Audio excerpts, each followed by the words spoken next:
Praise lord. ఈరోజు దేవుని వాగ్దానం యెషయా గ్రంథం 64వ అధ్యాయం 8వ వచనం.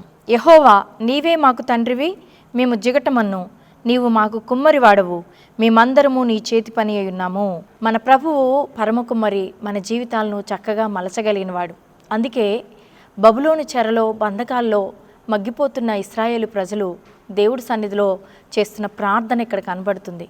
అయ్యా, మా జీవితాలు మేము మలుచుకోలేకపోతున్నాం, విరిగిపోయిన అనుభవంలో ఉన్నాం, శ్రమల పాలైపోయి ఉన్నాం, కనుక మీ చేతిలోనికి మేము వస్తున్నామయ్యా, మా జీవితాలను చక్కగా మలచమని దేవుడి సన్నిధిలో ప్రార్థన చేస్తున్నారు. ఈనాడు అనేకల జీవితాల్లో విరిగిపోయిన అనుభవాలు కనపడుతున్నాయి. కుటుంబాల్లో గొడవలు, అసమాధానాలు, కుటుంబాలు విచ్ఛిన్నమైపోయిన పరిస్థితి, భార్యాభర్తల మధ్య గొడవలు, విభేదాలు కలగడం, అదే రీతిగా తల్లిదండ్రులు పిల్లల మధ్య సమాధానం లేకపోవడం చూస్తున్నాం. అనేక కుటుంబాలు పాపబంధకాల్లో చిక్కుకొని విచ్ఛిన్నమైపోయిన పరిస్థితులు కనబడుతూ ఉన్నాయి. అనేకల హృదయాల్లో నెమ్మది లేదు, కలవరం, అసమాధానం, ఆర్థిక ఇబ్బందులు, అప్పుల బాధలు, అనేక రకాలైన సమస్యలతో వారు విడిపోయిన అనుభవం మనం చూస్తూ ఉన్నాం. అదే రీతిగా చీకటి దురాత్మ శక్తుల ప్రభావము, మంత్రశక్తుల ప్రభావము వారి శరీరాల మీద, వారి కుటుంబాల మీద దాడి చేస్తున్నప్పుడు నెమ్మది లేని స్థితిని కూడా కలిగి ఉండడం మనం చూస్తూ ఉంటాం. ప్రియమైన దేవుని బిడ్డ, ఒకవేళ ఈరోజు నీ జీవితంలో ఇటువంటి పరిస్థితిని నువ్వు అనుభవిస్తున్నావా? కుటుంబంలో నెమ్మది లేక, సమాధానం లేక, సంతోషం లేక, ఆర్థిక ఇబ్బందులు, అప్పుల బాధల చేత ఏం చేయాలో అర్థం కాని పరిస్థితుల్లో నీవు ఉన్నావా? అయితే ఈరోజు ఇశ్రాయేలు ప్రజల వలె ప్రభు దగ్గరికి రా. ప్రభువా, నువ్వు నా పరమ కుమ్మరివి, నేను జిగటమనును, నీ చేతి పనిని నన్ను చక్కగా మలచు ప్రభువా అని నువ్వు గనక అడగగలిగితే ఆయన నీ జీవితాన్ని మరలా చక్కగా మలచగలిగినవాడు.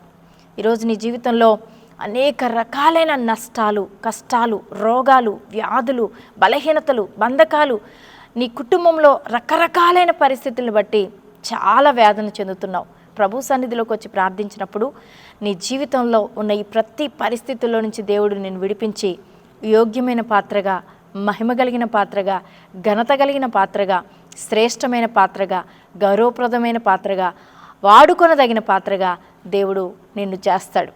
ఆనాడు నయోమి జీవితంలో కూడా ఒక విరిగిపోయిన అనుభవాన్ని కలిగింది. బెత్లెహేమును విడిచి మోయాబు దేశంలోనికి వెళ్ళి సమస్తాన్ని పోగొట్టుకొని చేదు అనుభవంలోనికి వెళ్ళిపోయిన నయోమి తిరిగి మరలా ప్రభు దగ్గరికి వచ్చినప్పుడు, దేవుని చేతిలోనికి వచ్చినప్పుడు, దేవుణ్ణి ఆశ్రయించినప్పుడు ఆ చేదు అనుభవాన్ని తిరిగి మరలా మధురమైన అనుభవంగా మార్చి దేవుడు గొప్ప స్థితిలో నయోమిని నిలబెట్టాడు. ఈరోజు నీ జీవితంలో ఎటువంటి పరిస్థితులైనా ప్రభు చేతిలోనికి రా. ప్రభు నిన్ను చక్కగా మలచగలడు, నీ కుటుంబాన్ని చక్కదిద్దగలడు, నీ పరిస్థితులన్నీ మార్చగలడు, నీకు స్వస్థతనివ్వగలడు, నీ జీవితంలో గొప్ప కార్యాలు, గొప్ప సమాధానం, గొప్ప నెమ్మదినివ్వగలడు. కనుక ఈ సమయంలో దేవా, నా పరమ కుమ్మరివి, నేను జిగటమన్నును, నన్ను చక్కగా మలచని అడుగు. దేవుడి కార్యాలు నువ్వు చూస్తావు. పరిశుద్ధుడా, ప్రేమ కలిగిన మా తండ్రి, నీకు వందనాలు, స్తోత్రాలు చెల్లిస్తున్నాం.